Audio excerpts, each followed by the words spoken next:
Selamat sore Bapak Ibu Saudara terkasih dalam kasih Kristus. Kita akan mulaikan ibadah kita sore hari ini.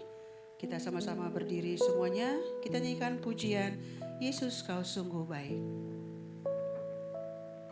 Haleluya. Yesus.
kami boleh kembali datang Tuhan ke tempat ini. Kami rindu Tuhan, kami beribadah, bersekutu bersama-sama dengan Engkau ya Bapa. Tuhan, kami bersyukur dan berterima kasih atas setiap anugerah-Mu yang berlaku dalam kehidupan kami ya Tuhan. Kebaikan Tuhan yang selalu nyata dalam kehidupan kami Tuhan. Sungguh Tuhan, kami sangat bersyukur dan berterima kasih memiliki Allah yang begitu hebat, Allah yang begitu besar ya Tuhan Yesus. Terima kasih Bapa, sore hari ini Tuhan, kami mau bawa hati kami Tuhan. Kami mau bawa diri kami ini Tuhan, kami mau menyembah Tuhan, kami mau meninggikan nama Tuhan. Biarlah Tuhan Kau memberkati setiap kami yang hadir, Kau berkati Tuhan setiap puji-pujian kami Tuhan. Dan kami Tuhan Yesus boleh diberkati Tuhan lewat ibadah sore hari ini ya Bapa. Terima kasih ya Tuhan Yesus, terima kasih. Kau juga Tuhan memberkati setiap jemaat Tuhan yang mungkin masih dalam perjalanan. Kiranya Tuhan Kau percepat langkah kaki mereka, tibakan mereka dengan selamat di tempat ini Tuhan Yesus.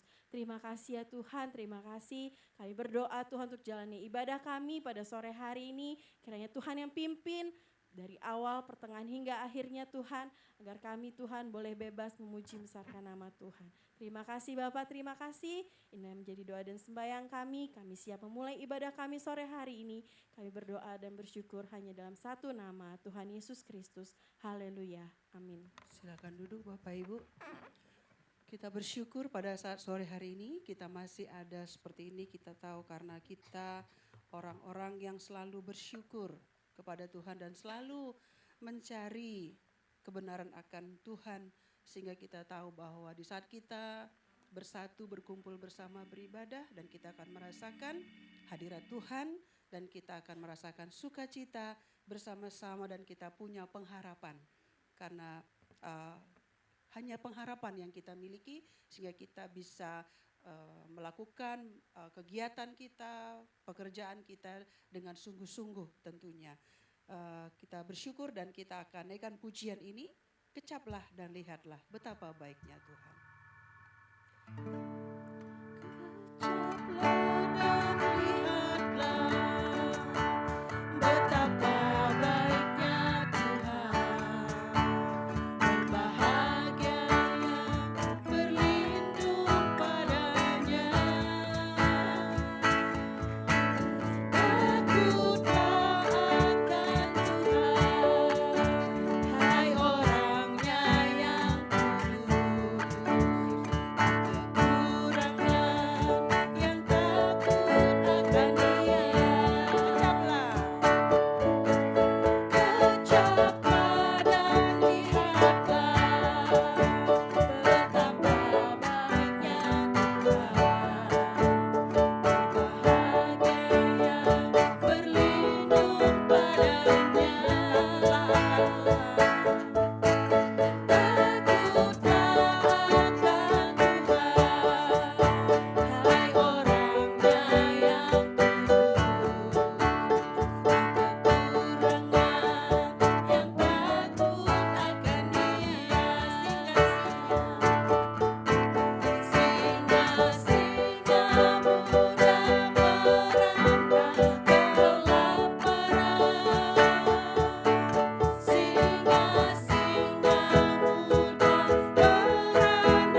akan kekurangan satu pun yang baik.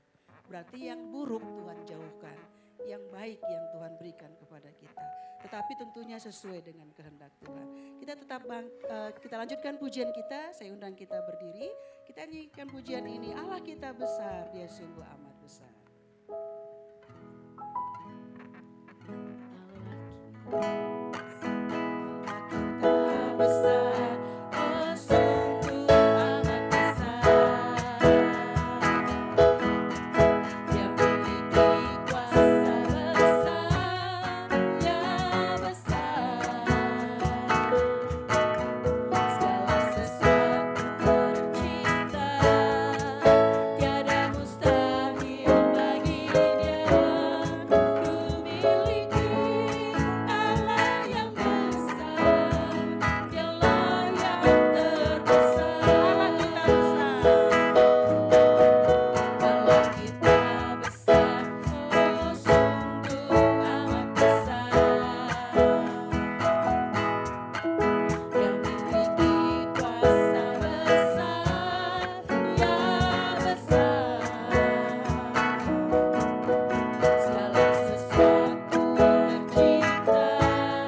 siapkan hati kita untuk mendengarkan firman Tuhan. Kita nyanyikan pujian ini, satu hal yang kurindu. Haleluya Yesus. Haleluya Tuhan. Haleluya Yesus.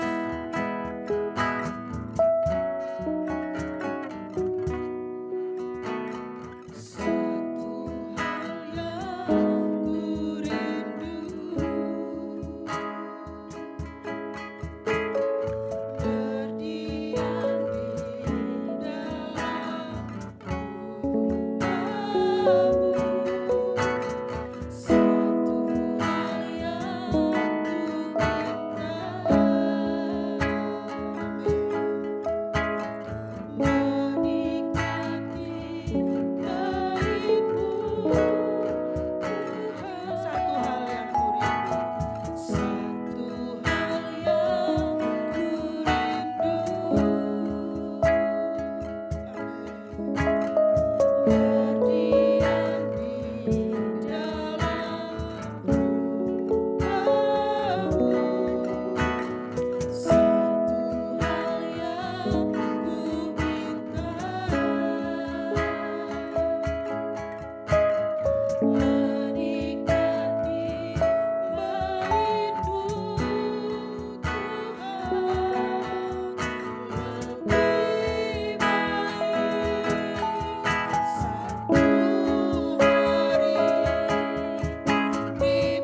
selalu menepati setiap janji dalam firman-Mu bagi kami Tuhan. Terima kasih Tuhan Yesus, terima kasih. Kami puji membesarkan nama-Mu Tuhan. Biarlah pujian sembah kami boleh menjadi dupa yang harum di hadapan-Mu, menyenangkan hati-Mu Tuhan. Terima kasih Tuhan, terima kasih.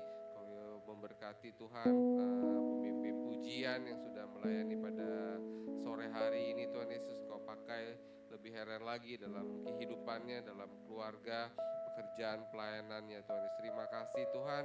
Sebentar kami akan mendengarkan sebagian daripada firman-Mu. Kau yang siapkan hati kami Tuhan, persiapkan tanah hati kami jadi tanah hati yang subur, yang siap ditaburi benih firman-Mu. Kau yang mengurapi hamba-Mu Tuhan, pakai mulut bibir lidahnya, menyampaikan pesan yang daripada Tuhan untuk menjadi mengkoreksi setiap kehidupan kami, membentuk kami Tuhan, untuk kami selalu memandang hanya kepada salib-Mu Tuhan Yesus. Terima kasih Tuhan, terima kasih. Kami siap dengar firman-Mu. Hanya dalam nama-Mu saja Tuhan Yesus kami berdoa ucap syukur. Haleluya. Amin.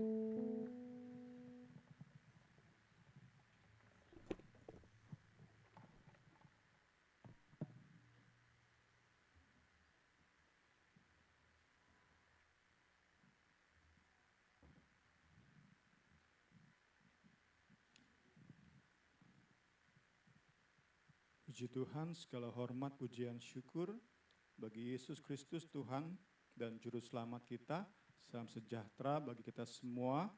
Kita bersyukur buat kesempatan indah Tuhan kembali beri, kita dalami, kita renungkan kebenaran firman Tuhan.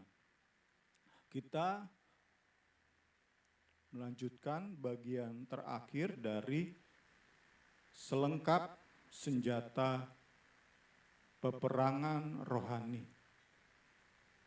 Saya beri judul efektivitas pedang roh, yaitu firman Allah. Kita sudah lihat yang pertama, kita berdiri tegak dan mengenakan ikat pinggang kebenaran, kemudian kita berbaju sirahkan keadilan, kaki kita mengenakan sandal, sepatu, kesiapan, kerelaan memberitakan Injil. Kita berlindung, keempat, di balik perisai iman.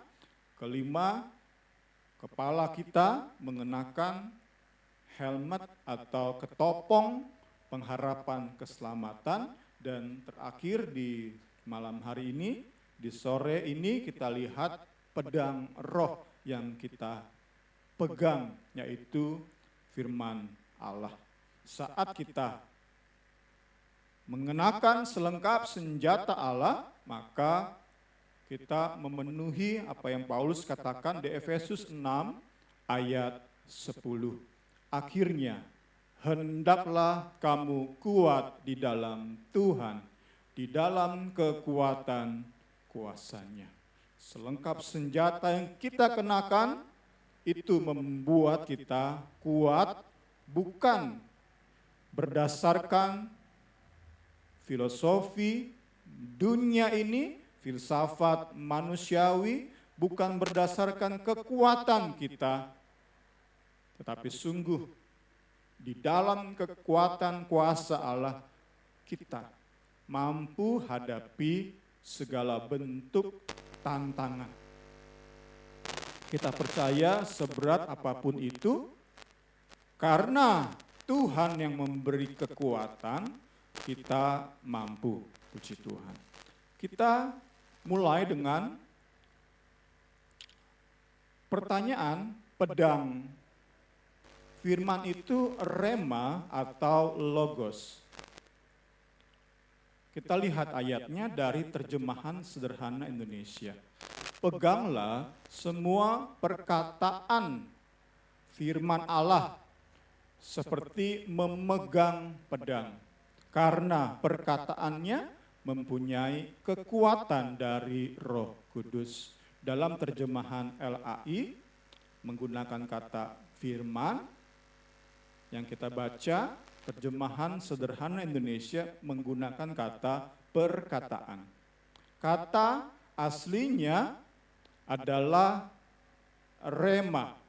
Efesus 6 ayat 17, saat Paulus menunjuk pada firman menggunakan kata rema.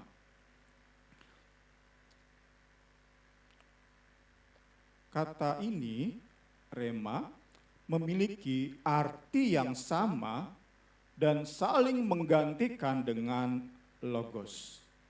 Jadi kita mau koreksi lebih dulu pemahaman kita tentang kata ini sebelum kita lihat tentang memegang pedang roh ini. Kita mau mengoreksi dulu apa yang sebelumnya kita pahami. Karena ini juga menjadi pengalaman kami, puji Tuhan. Saat kita mengerti kebenaran ini, kenyataan ini bahwa rema dan logos itu memiliki arti yang sama dan saling menggantikan di dalam Alkitab, maka pengertian ini menghindarkan kita dari doa-doa semacam ini. Kiranya firman Allah yang ditaburkan dapat berubah menjadi rema yang berkuasa di hati kami. Atau kiranya logos yang akan kami dengar berubah menjadi rema yang berkuasa. Rema ditempatkan lebih tinggi dari logos. Sekali lagi, rema ditempatkan lebih tinggi dari logos. Ini terjadi karena kita kurang ngerti, kita salah ngerti. Kita menganggap logos itu kata-kata atau tulisan-tulisan yang mati, rema itu firman Allah yang hidup dan berkuasa.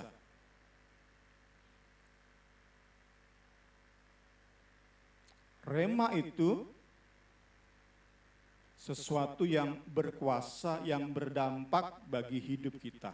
Sehingga sedangkan logos hanyalah huruf yang mati.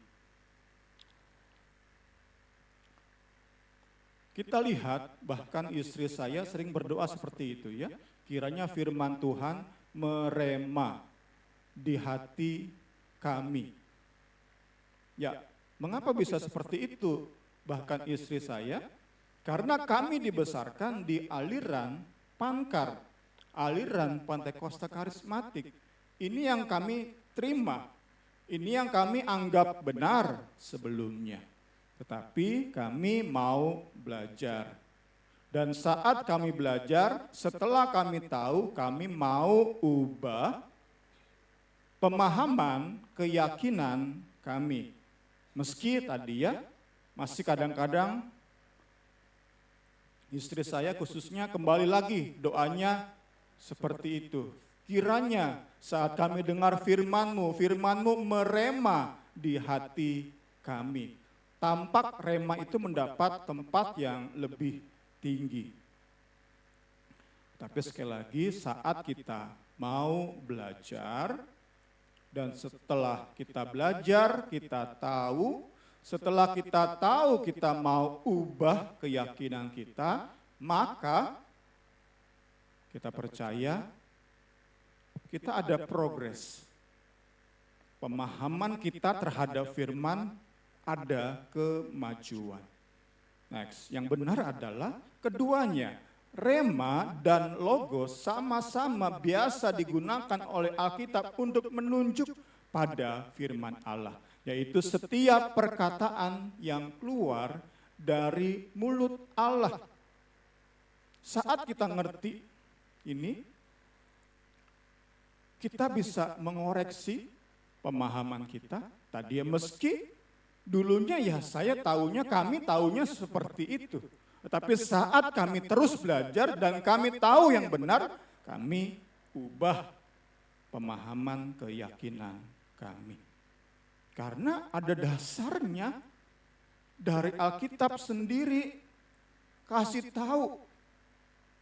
Kadang-kadang kan karena kita sudah dididik seperti itu, kita seperti saat dihadapkan dengan fakta kita pura-pura bolot, pura-pura nggak tahu, mengabaikan apa yang jelas-jelas Alkitab jelaskan. Ini contoh kecil terhadap begitu banyak hal yang harus kita terus dalami, kita pelajari, sehingga terus dan terus pikiran kita, hati kita diselaraskan, dikalibrasi dengan firman Allah.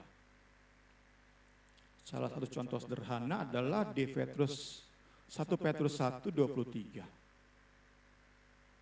Karena kamu telah dilahirkan kembali bukan dari benih yang fana, tetapi dari benih yang tidak fana, yaitu firman, logos. Di ayat ini pakai kata logos, Allah yang hidup, yang kekal.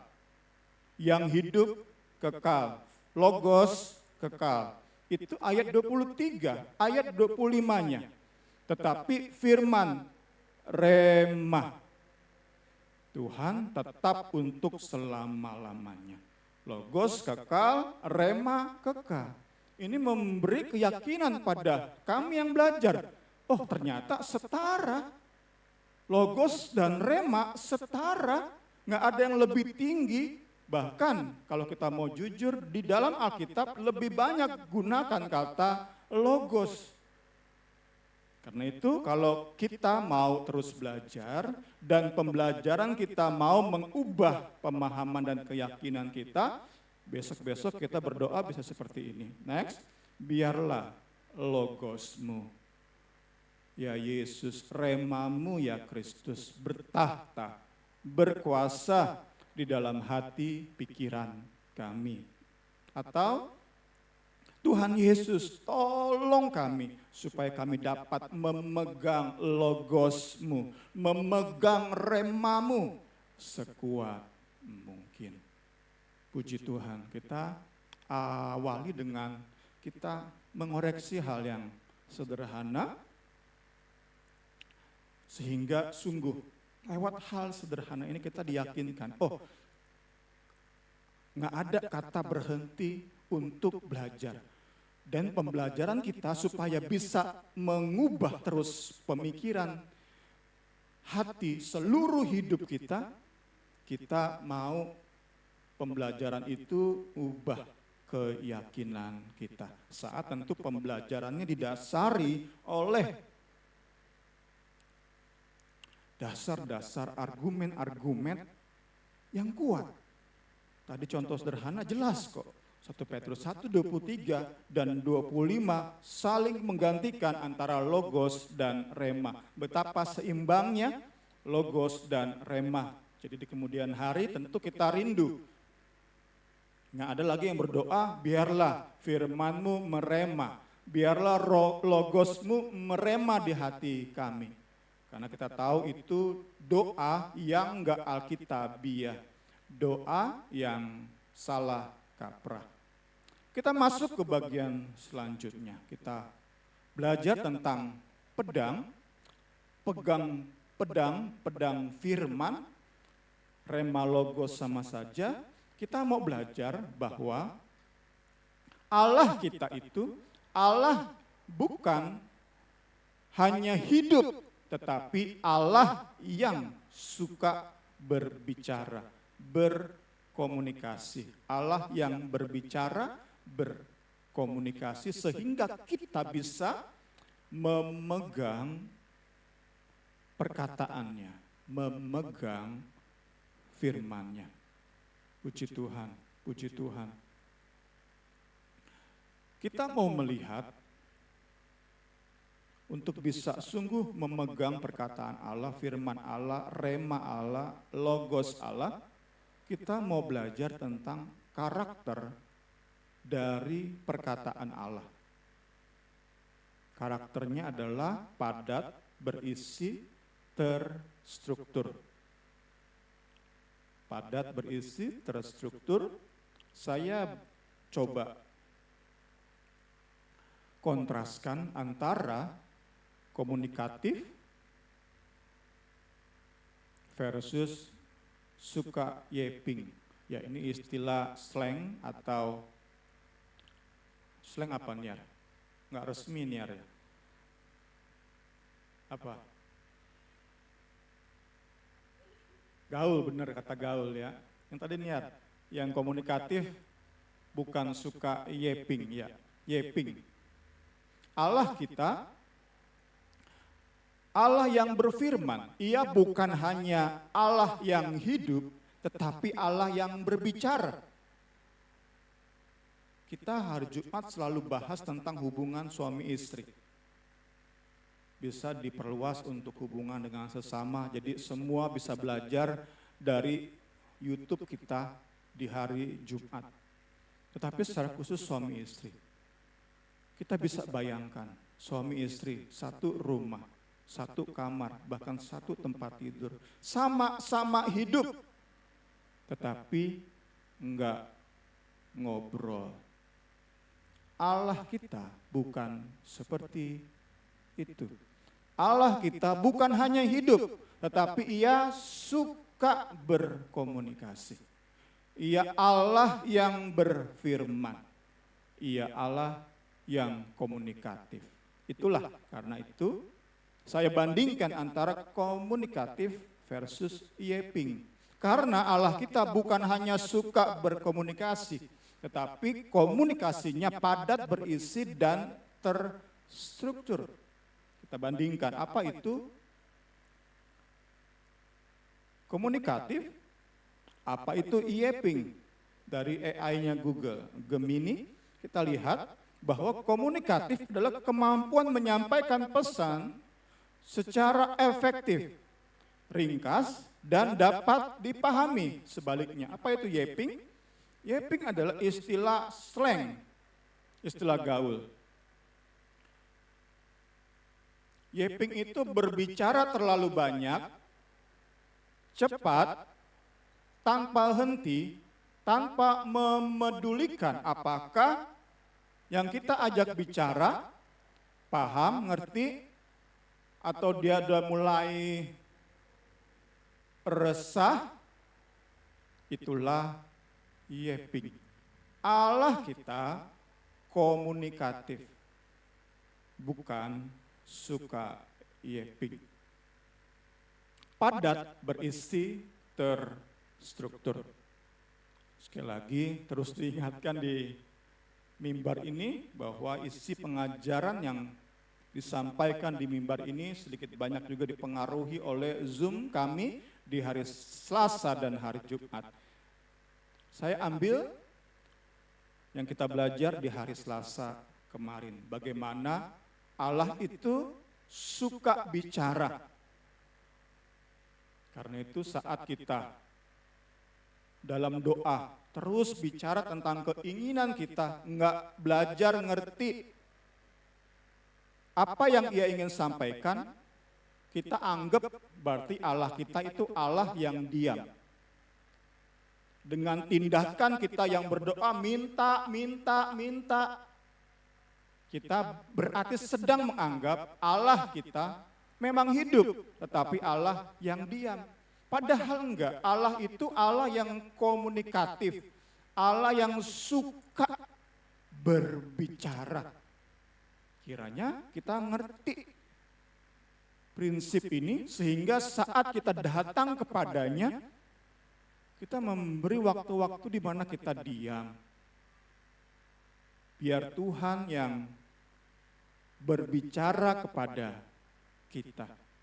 Banyak kali menjadi pengalaman kita yang Tuhan kasih adalah firman yang sudah kita baca di highlight oleh Roh Kudus. Karena itu penting baca firman, dalami firman. Sehingga saat kita berdoa kita diam, nggak minta apa-apa, hanya diam.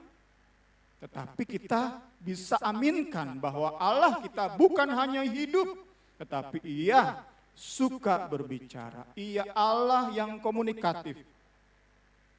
Perkataannya, bicaranya itu padat, berisi, dan terstruktur. Kita ambil dari hari Selasa. kemarin. Inilah Allah kita saat ia menyampaikan isi hatinya. Di Kejadian 1, Allah berkomunikasi. Ia mengomunikasikan bahwa ia pencipta segala sesuatu. Ia pencipta segala makhluk.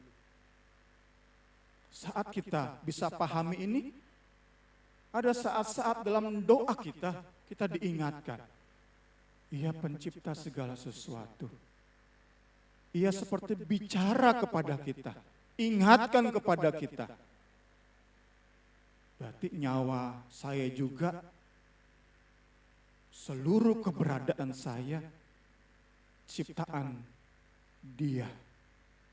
Semua berasal dari Dia. Di Kejadian 1. Kejadian 3. Ia mengomunikasikan, sekali lagi, apa yang ia sampaikan bukan ia yeping, bukan, ia komunikatif, padat, berisi, terstruktur apa yang ia share kepada umatnya. Ia yang hidup dan rindu bicara kepada umatnya. Allah yang hidup, yang menyatakan kemurahannya. Dengan cara apa ia nyatakan kemurahannya? Yang paling penting adalah saat ia berfirman. Disitulah limpah kemurahan Allah. Tinggal kita mau dengar atau enggak. Banyak kali kita terus minta, kita bahkan memaksakan kehendak kita. Sehingga kita merasa Allah diam aja. Allah enggak baik. Ya karena kita menganggap kebaikan Allah, mengukur kebaikan Allah berdasarkan pemenuhan keinginan kita. Karena terus kita bombardir Allah lewat permintaan-permintaan kita. Tapi saat kita mau terus belajar firman Tuhan, bahwa perkataannya itu padat, berisi, dan terstruktur, wah, kita bisa dapat banyak. Banyak kita akan pelajari. Banyak perubahan-perubahan terhadap pemahaman kita. Haleluya, puji Tuhan. Di Kejadian 3, ia mengomunikasikan apa yang terjadi. Kejadian 3, ketika apa yang ia katakan tidak diyakini dan ditaati. Kita tahu ini kejatuhan Adam dan Hawa. Kejatuhan Adam dan Hawa. Ia tuliskan Kejadian 3. Ini loh, lewat kisah si ular dan Adam dan Hawa yang memakan buah yang ditawarkan ular. Ia sedang mengomunikasikan bahwa ini loh yang terjadi saat umatku, ciptaanku, nggak percaya apa yang aku katakan. Kurang yakin dan kemudian nggak mau taat terhadap apa yang aku katakan. Ini loh yang terjadi. Itu Kejadian 3. Kejadian 11. Allah mengomunikasikan rancangannya untuk recreate, mencipta ulang. Karena itu ada peristiwa air bah. Hanya berapa orang yang selamat? Koko, Kaleb, berapa orang yang selamat? Nggak tahu. 8 orang kok ya? Recreate. Jadi berapa juta atau mungkin ratus ribu manusia dimatikan untuk Allah recreate, mencipta ulang. Ia menyelamatkan sisa umat yang setia. Ini kan pemulihan yang Tuhan kerjakan dan ia nyatakan, ia mengomunikasikan. Secara khusus ia bicara kepada Nuh. Next. Tentang apa yang harus Nuh buat untuk turut serta dalam rancangan recreate, penciptaan ulang tersebut. Puji Tuhan. Ini yang kita belajar di Selasa kemarin. Jika mau lebih dalam bisa lihat kembali YouTube PD Injil hari Selasa kemarin. 12.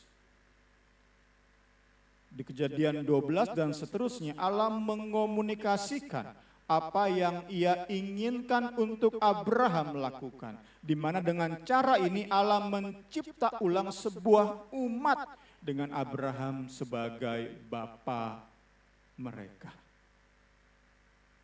Tentu kita bersama yakin, kita yang terus belajar, kita bisa pahami dan yakin rancangan Allah ini berpuncak pada Kristus Yesus dan karya salibnya, karya kematiannya di Kalvari. Jadi nyambung banget, padat, berisi, terstruktur. Awalnya Allah ciptakan semua, indah, masuklah dosa. Sebagai perwujudan ketidakpercayaan, ketidaktaatan terhadap apa yang Allah katakan. Masuklah dosa, Allah tetap cinta manusia. Allah ingin tetap punya umat yang taat, yang percaya penuh pada setiap perkataannya. Dihilangkan dulu manusia-manusia dengan dosa-dosa mereka yang sudah mendarah daging. Itulah kisah Nabi Nuh dan bahterahnya. Semua manusia yang begitu keras kepala dengan dosa di hidup mereka itu dihabiskan, sehingga ada 8 orang yang merupakan cikal bakal untuk dilahirkannya sebuah umat yang terus belajar. Tadi ya, kemarin khususnya kita belajar dari Selasa, recreate-nya Allah itu, penciptaan ulang Allah itu merupakan sebuah proses. Pertama, umat itu adalah umat Israel. Itu di perjanjian lama. Di perjanjian baru, gereja. Dan puncak dari recreate itu adalah tentu pada pribadi Kristus. Dan dalam PB, perjanjian baru, Allah mengomunikasikan kehendak dan rancangannya dengan Yesus Kristus sebagai pusat. Puji Tuhan, puji Tuhan. Yesus Kristus sebagai pusat. Kalau bagi Nuh, Allah bicara, ketaatan pada Allah itu berwujud dengan berdirinya Batrah. Nah, kita yang taat kepada rancangan keselamatan, rancangan recreate-nya Allah, kita tunduk untuk mengutamakan Kristus di atas segala-galanya. Itu wujud kita seperti Nuh membangun Batrah. Wujud kita adalah menjadikan Yesus Kristus segala-galanya dalam hidup kita. Ibrani 1 ayat 1 sampai 2. Setelah pada zaman dahulu Allah berulang kali dan dalam pelbagai cara berbicara, berkomunikasi kepada nenek moyang kita dengan perantaraan nabi-nabi. Maka pada zaman akhir ini, zaman perjanjian baru, Ia telah berbicara, berkomunikasi dengan perantaraan anaknya yang Ia tetapkan sebagai yang berhak menerima segala yang ada. Benar-benarnya devosi kita, pengabdian kita kepada Kristus, itulah cara kita yang utama berkata, ya saya mendengar Engkau berbicara ya Allah. Itu cara utama di zaman perjanjian baru ini. Saat kita berkata di hati ini, itulah mengapa setiap doa kita awali dengan memanggil Yesus Kristus dan tutup dengan kami peralaskan doa kami dalam nama Yesus Kristus, anak Allah yang hidup, yang sudah mati bagi kami, yang sudah bangkit bagi kami. Karena bukti bahwa kita meresponi Allah yang suka bicara kepada kita adalah kita mengutamakan Kristus di atas segala-galanya. Puji Tuhan.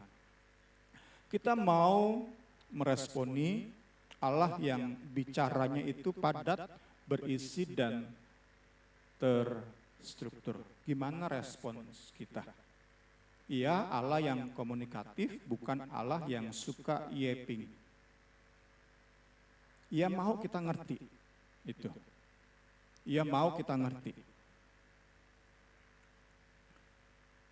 Gimana cara bahwa kita diyakinkan kita sedang pegang pedang roh, pegang firman.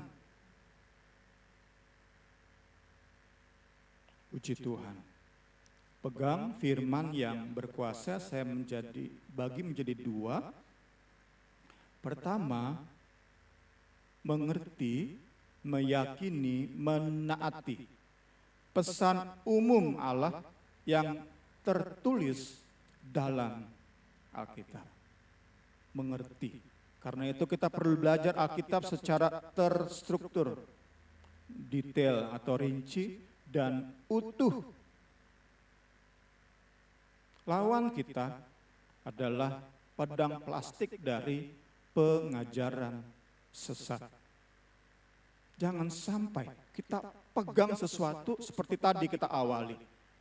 Mementingkan rema daripada logos. Itu seperti kita pegang pedang plastik. Pegang erat-erat, kita sangka ini pedang yang berkuasa, padahal ini pedang plastik. Ini yang sama-sama kita terus dalami. Allah lewat Alkitab bicara secara padat, berisi, terstruktur. Kita tentu perlu mendekati Alkitab dengan lihat terstruktur, lihat secara utuh. Tadi ya, sudah kita awali, kita coba belajar tadi. Di Kejadian 1 apa? Kejadian 3 apa? Kejadian 11 apa? Kejadian 12 apa? Di Keluaran apa? Di Imamat, Bilangan, Ulangan, Allah sedang mengomunikasikan apa kepada kita. Itu kan terstruktur. Saat kita coba terus belajar secara terstruktur, kita ngerti kok big picture-nya. Allah dalam berbicara tentang kehendak dan rancangannya. Kita makin ngerti, oh gini loh, the big picture. Seperti kita lihat sebuah puzzle. Sebesar apapun saat kita bisa lihat gambar jadinya, maka buah-buah dari puzzle tersebut kita bisa dengan pelan-pelan kita cocokkan. Itulah saat kita mau belajar Alkitab dengan terstruktur, dengan menyeluruh, sehingga kita bisa detail dengan benar. Puji Tuhan. Tentu lawan utama kita pengajaran sesat. Dia yang sembarangan aja menafsirkan.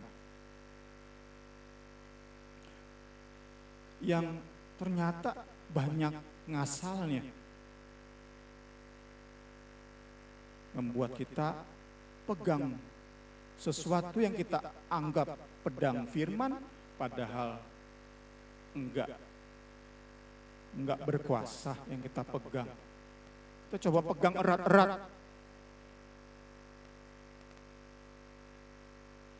Mungkin ada beberapa orang, saya dulu dari kecil udah diajarin seperti itu kok. Rema ya firman yang berkuasa, logos itu huruf-huruf mati. Saya pegang terus, padahal udah dibilangin, dijelaskan. Enggak, saya mau tetap pegang. Nah ini yang kita mau sama-sama hindari. saat disajikan kepada kita argumen yang kuat, dasar-dasar yang kuat dari kebenaran firman, kita mau ubah cara pandang kita dulu di mana kita dibesarkan. Kita lihat kemarin, kerukunan keluarga besar, kerukunan rumah tangga, itu nggak boleh di atas kebenaran Kristus. Karena itu ekstrimnya, saya siap dengan istri saya cerai jika kebenaran Kristus digadaikan. Itu kan contoh ekstrim, kebenaran Kristus di atas segalanya. Saat kita bisa dalami, kita bisa yakin yang kita ambil. Kemudian yang terus disemprotkan dari mimbar ini, mujizat lahiriah nggak boleh di atas Kristus dan salibnya. Kristus terlalu penting, salibnya terlalu penting, sehingga sembuh nggak sembuh itu kurang penting. Sederhana kaya raya kurang penting. Saat kita bisa terstruktur, pahami apa yang Allah ingin sampaikan kepada kita, tentu kita bisa lihat penggenapan firman dalam hidup kita. Kita bisa jalan hidup ini dengan lebih dan lebih lagi nikmat. Kalau enggak kita pusing sendiri kok. Kalau perkenanan Allah diukur contohnya tadi dengan berkat-berkat lahiriah. Kita bingung Bapak Ibu Saudara-saudari, bingung kita saat kita lihat Bill Gates, Elon Musk. Bingung kita, mereka ateis. Nggak ada orang Kristen sekaya mereka.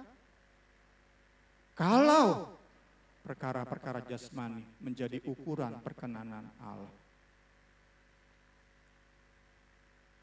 itu kan kita akan bingung. Tetapi saat kita bisa ngerti komunikatifnya Allah, wah banyak hal terjawab dalam hidup kita. Kita nggak bingung, oh ternyata kita punya yang jauh lebih berharga dari segala bentuk kekayaan jasmani, kesuksesan lahiriah, Kristus dan karya salibnya. Puji Tuhan, puji Tuhan. Kedua adalah mengerti, meyakini, menaati pesan spesial Allah bagi kita. Tadi pesan umum dalam Alkitab, karena itu kita responi dengan kita baca Alkitab, pelajari, dalami Alkitab secara terstruktur, komprehensif, utuh, dan detail. Itu seperti memegang firman yang berkuasa, pedang yang berkuasa, sehingga saat iblis datang kita nggak seperti main pedang-pedangan, seperti nanti mungkin El sama siapa nanti, sama Kefas nanti main pedang-pedangannya, ngerasa hebat, ngerasa tahu banyak firman, tapi saat hadapi iblis main pedang-pedangan. Karena yang kita terima adalah pengajaran sesat. Tapi saat kita terus dalami firman, kita percaya kita semakin dimampukan untuk hadapi pengajaran sesat, hadapi pengaruh-pengaruh iblis yang ingin membuat kita meragukan kebaikan Allah, meragukan perkataan Allah. Puji Tuhan, puji Tuhan. Itu yang umum yang Allah nyatakan dalam Alkitab. Yang kedua adalah pesan khusus Allah bagi kita. Seperti Allah bicara kepada Nuh, seperti Allah bicara kepada Abraham. Apa yang harus Nuh lakukan untuk ambil bagian dalam rancangan Allah? Itu bicara kepada hidup kita masing-masing. Apa yang Tuhan ingin kita kerjakan untuk ambil bagian dalam rancangan keselamatan. Itu bicara tentang panggilan kita, profesi yang harus kita jalani, pelayanan yang harus kita jalani. Seperti Nuh, Cara Nuh terlibat dalam rancangan besar Allah, cara Nuh meskipun dia sangat kecil dalam puzzle besarnya Allah, the big picture keselamatan Allah adalah ia dengan setia bangun bahtera. Itu cara dia memasukkan dirinya sebagai puzzle yang kecil, yang mini, tetapi ia terlibat di dalam rancangan besar Allah. Caranya dia bangun bahtera. Gimana cara kita terlibat dalam rancangan besar Allah? Rancangan recreate-nya Allah, rancangan keselamatan pemulihan ilahi, tentu hasil bicara kita dengan Allah. Bicara kita secara pribadi dengan Allah. Enggak bisa kita, tentu bisa masukan dari pemimpin rohani, dari sobat-sobat yang sama-sama lahir baru cinta Tuhan. Tetapi itu semua hanya masukan. Kita, hubungan pribadi kita dengan Allah yang komunikatif itulah yang memastikan bahwa apa yang kita kerjakan selama kita masih bernafas ini merupakan bagian kita, meskipun kecil, tetapi kita masuk dalam rancangan besar Allah. Kita puzzle yang mungkin sangat kecil, yang paling kecil, tetapi kita masuk ke dalam the big picture-nya puzzle. Tentu akhirnya semua di Wahyu. Di Wahyu Allah mengomunikasikan. Inilah yang terjadi saat semua rancanganku digenapi. Inilah yang terjadi. Allah mengomunikasikan. Seperti ini yang akan terjadi. Itu seperti puzzle terakhir saat kita berkata, wow, indahnya rancangan keselamatan Allah.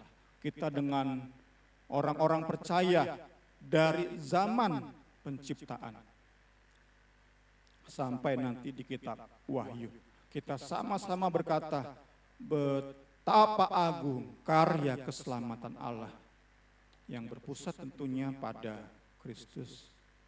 Sekali lagi, saat bicara tentang pesan khusus Allah bagi kita, itu bicara tentang panggilan kita, apa profesi yang perlu kita jalani, apa pelayanan kita yang perlu kita jalani. Kalau lawan utama, yang pertama tadi adalah pengajaran sesat, maka lawan utama, poin kedua ini adalah kepentingan pribadi. Kepentingan pribadi seringkali menjadi lawan dari masuknya kita, terlibatnya kita dalam rancangan besar Allah. Kita bisa bayangkan, Nuh, ia diperintahkan untuk bangun bahtera. Kalau hidupnya dikuasai kepentingan pribadi, kita bisa bayangkan, bahtera Nuh itu menjadi rumah pribadi Nuh yang semegah apa. Kita bisa bayangkan betapa besarnya itu bahtera. Kayu-kayunya kayu yang terbaik. Saat hidup Nuh ditentukan oleh kepentingan pribadi, bukan panggilan Allah, maka Nuh akan buat rumah yang setara kemegahannya dengan bahtera. Tentu lebih aman rumah dong. Bahtera buat apa? Kalau kepentingan pribadi yang kita utamakan. Tetapi kita mau belajar dari Nuh. Kepentingan pribadi, mari kita kecilkan, kita terus waspadai sebagai hal yang membahayakan panggilan Allah dalam hidup saya. Kita terus lihat keinginan diri itu sebagai sesuatu yang mengancam keterlibatan saya dalam the big picture karya agungnya Allah, rekreasinya Allah. Tuhan Yesus tolong kita semua. Sehingga saat kita benar memegang pesan khusus Allah bagi hidup kita. Kita itu seperti orang-orang yang memegang pedang yang tidak tumpul. Ibu-ibu yang di dapur ngerti banget ya. Pisau yang tajam dan yang tumpul. Yang tumpul itu perlu beberapa kali, tetapi tetap aja enggak terbelah. Bahkan kadang-kadang karena tumpul digunakan itu bisa mencelakakan diri sendiri. Mencelakakan orang yang ada di sebelah kita.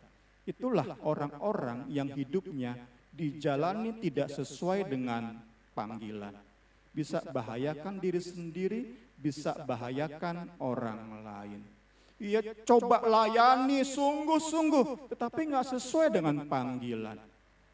Yang kalah terus dalam peperangan rohani. Hidupnya membahayakan diri sendiri dan orang lain. Bukan iblis yang kalah, bukan hawa nafsu yang dimatikan, tapi orang lain dibahayakan.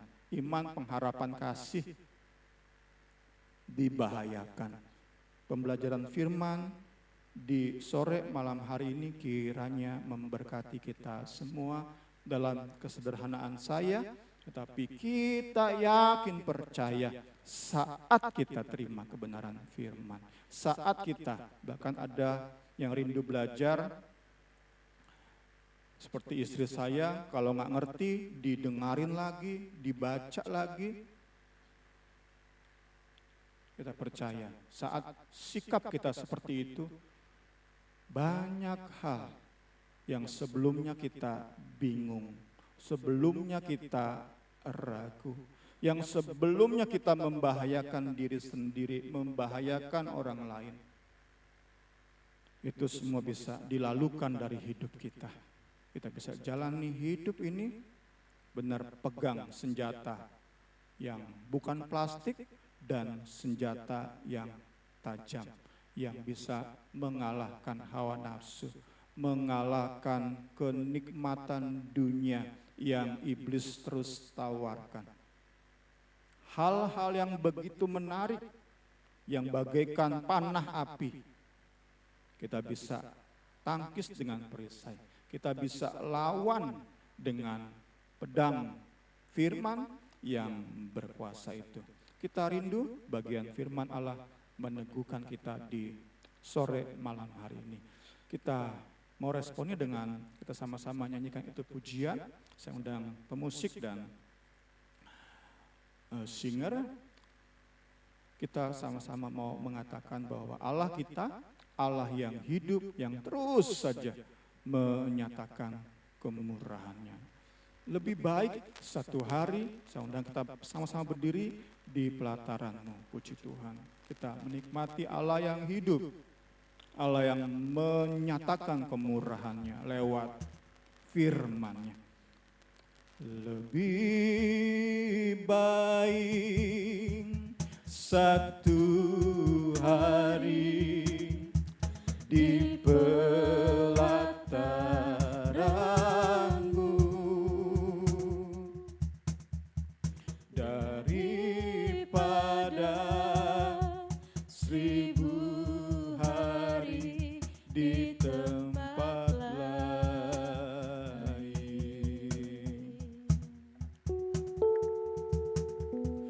Memuji-Mu,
sudah kita dengar di sore malam hari ini. Allah yang hidup, Allah yang berbicara. Kami mau belajar mendengar pesan-Mu Tuhan.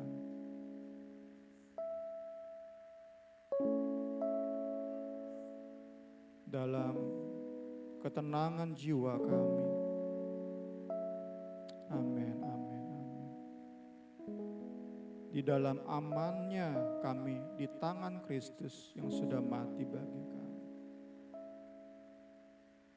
Kami tenang. Amin, amin. Kami aman, haleluya. Karena itu kami mau memberi waktu untuk diam di hadapan-Mu. Untuk hening, haleluya, haleluya.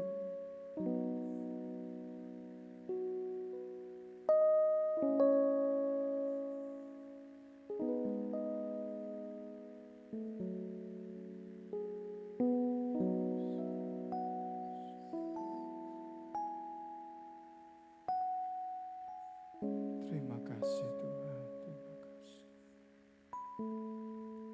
Terima kasih Tuhan. Terima kasih.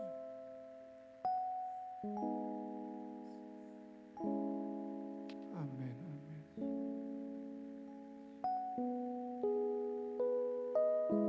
Amin, amin. Terima kasih.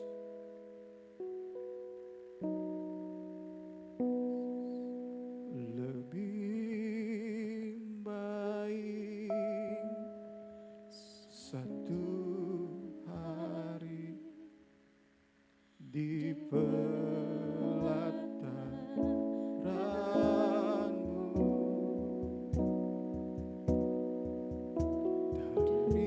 daripada 1000 hari di tempat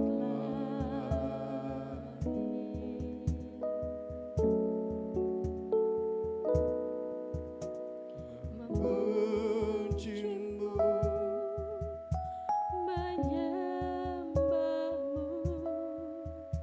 Kau Allah yang hidup dan menikmati suara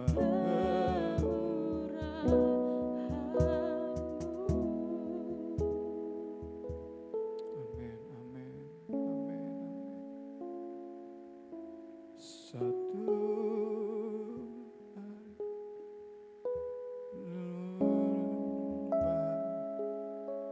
di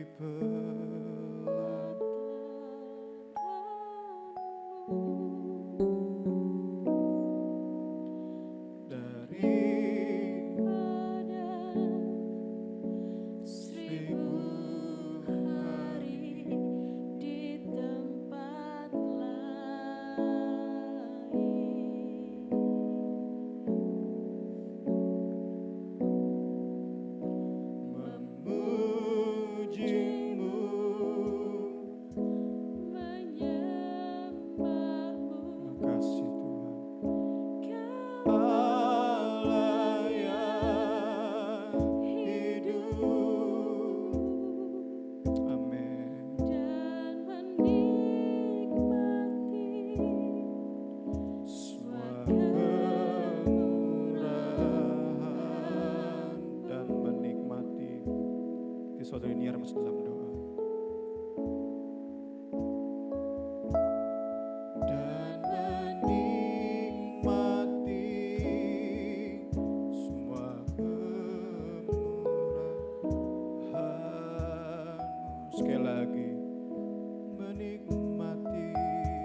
adalah Allah yang selalu menyertai dan mencintai kami ya Tuhan. Hati-Mu yang selalu tertuju kepada kami ya Bapa, anak-anak-Mu yang berdosa ya Tuhan Yesus. Bahkan Tuhan, Engkau yang ingin terus berkomunikasi ya Tuhan dalam setiap jalan hidup kami ya Bapa. Terima kasih ya Tuhan, sungguh indah kuasa-Mu, sungguh indah keberadaan-Mu. Hanya Engkau yang kami butuhkan ya Bapa dalam segala perkara ya Tuhan Yesus. Tuhan Yesus, ajarkan kami ya Bapa untuk memiliki hati, telinga ya Tuhan Yesus, untuk lebih mendengarkan-Mu ya Tuhan. Engkau yang terus mencari kami ya Bapa, biar hati kami ya Tuhan Yesus juga mau peka ya Tuhan Yesus, juga mau mencintai dan mencari-Mu ya Bapa.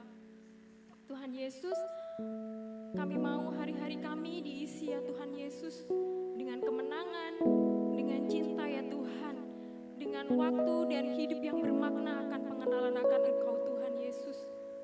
Kami mau ya Tuhan lebih heran lagi memahami setiap firman-Mu ya Tuhan.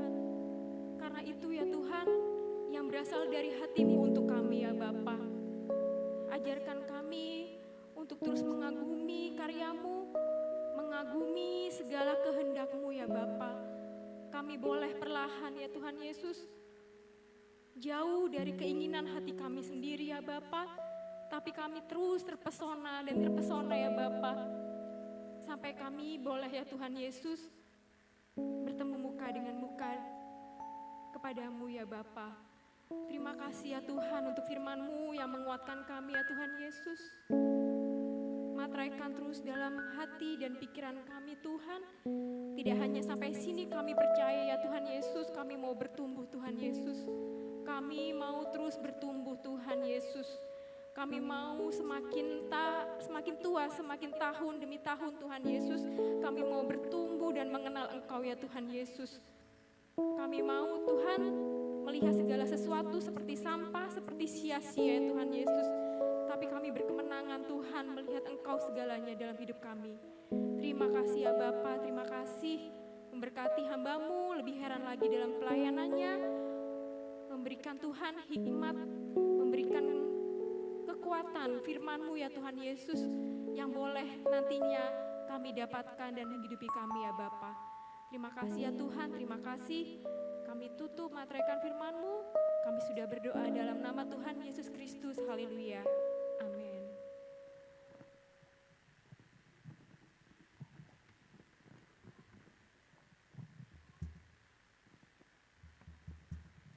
Puji Tuhan, saatnya kita akan memberikan persembahan. Kita akan menyanyikan lagu Besarkan Nama Tuhan.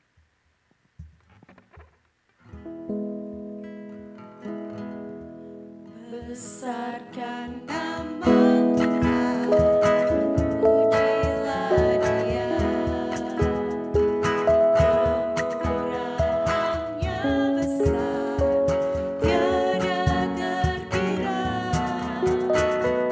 Aku tak dapat balas betapa besar kasih-Nya. Besarkanlah nama-Nya.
terus mendukung pekerjaan Tuhan di tempat ini.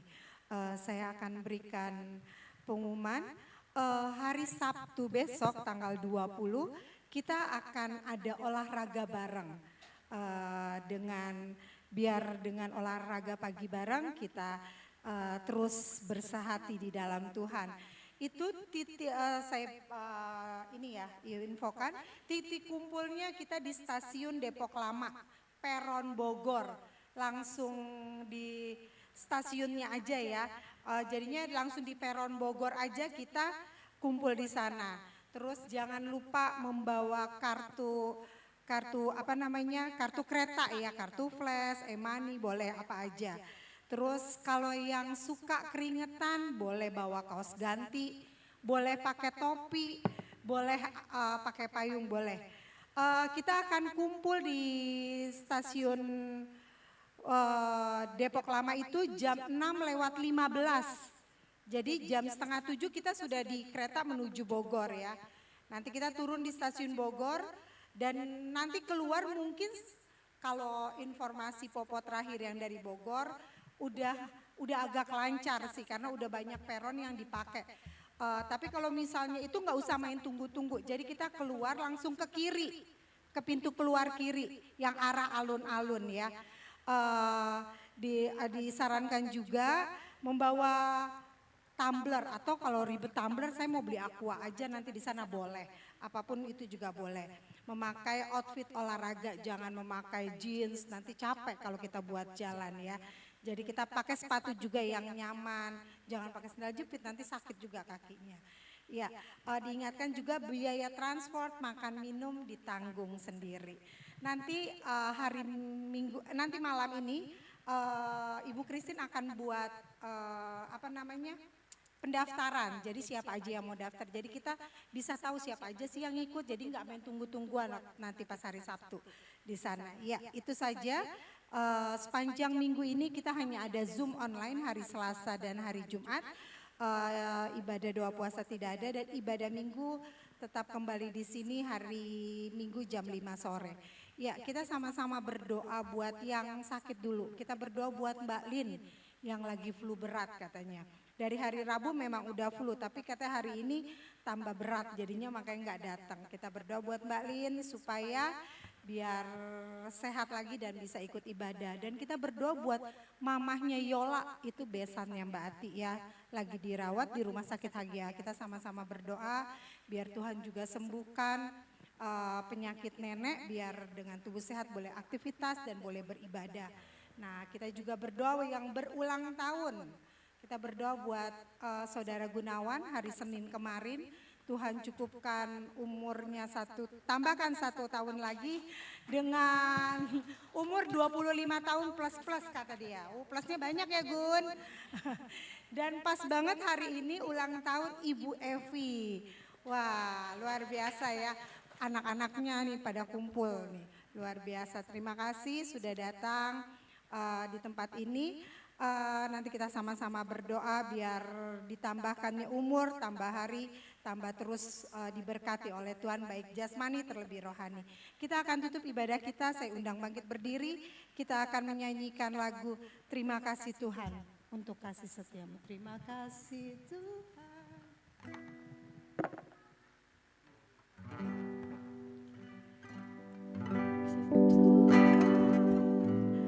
Untuk kasih setiamu yang ku alami dalam hidupku. Terima kasih Yesus untuk kebaikan-Mu.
bersyukur buat ibadah yang sudah Engkau pimpin. Kami berterima kasih. Segala hormat, segala pujian, syukur hanya bagi Yesus Kristus.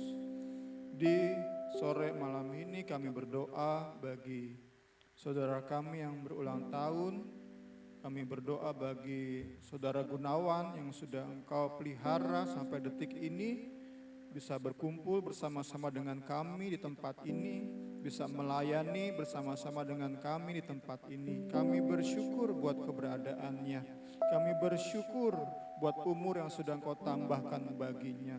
Terus pakai hidupnya jadi alat-Mu sesuai dengan pesan khusus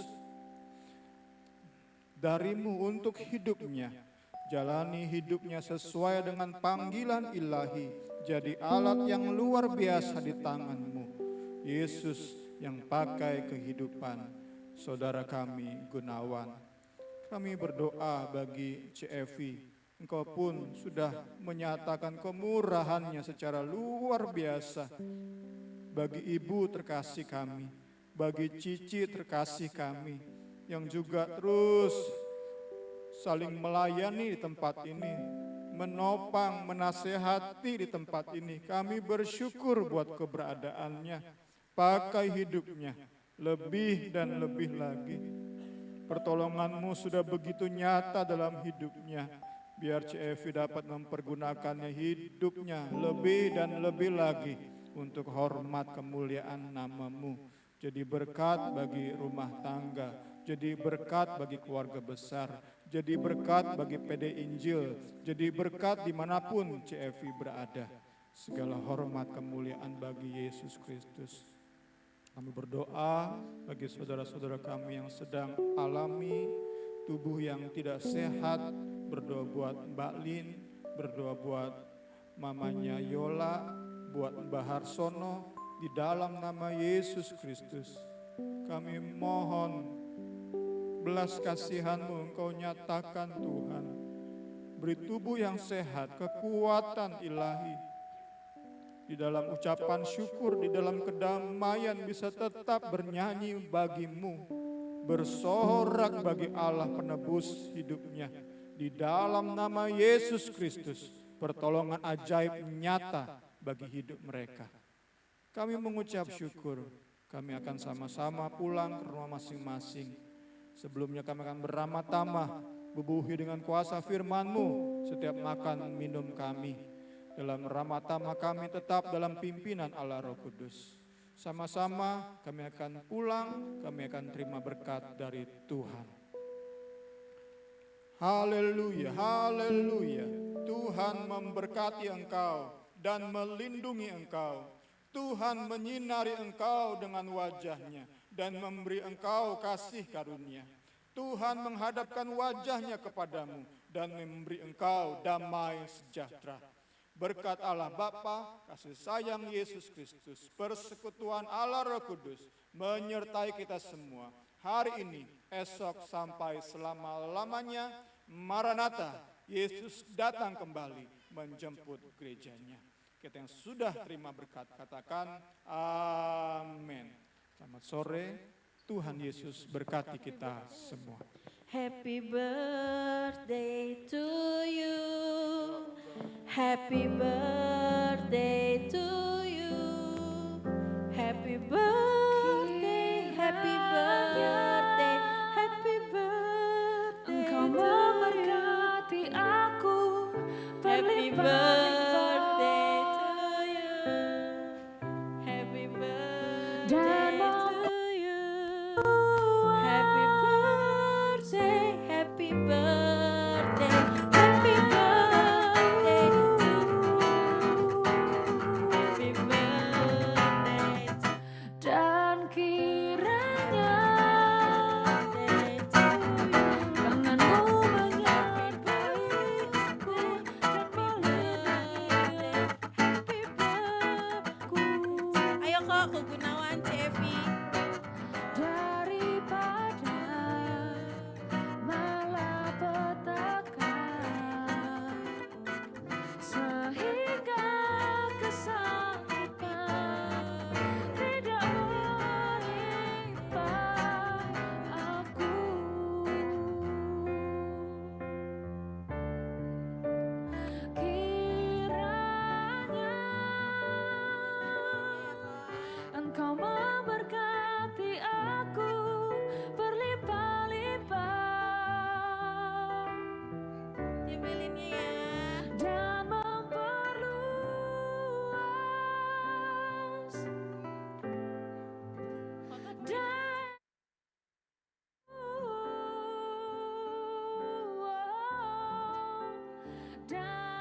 foto.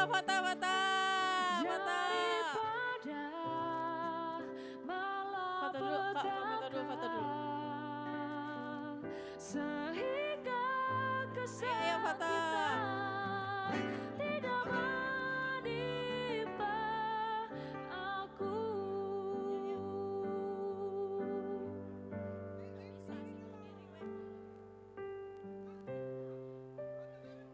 Mas saya.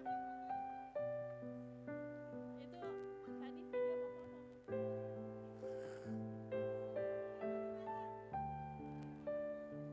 Foto ya. Foto semuanya. Ayo Mas. Gantian Mas.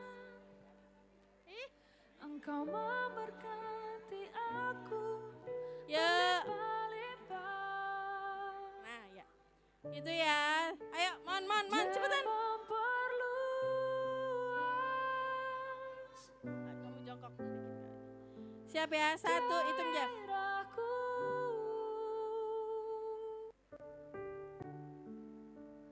Dan kiranya tanganmu Oke. menyertai aku dan melindungi aku daripada malapetaka, sehingga kesakitan tidak menimpa aku.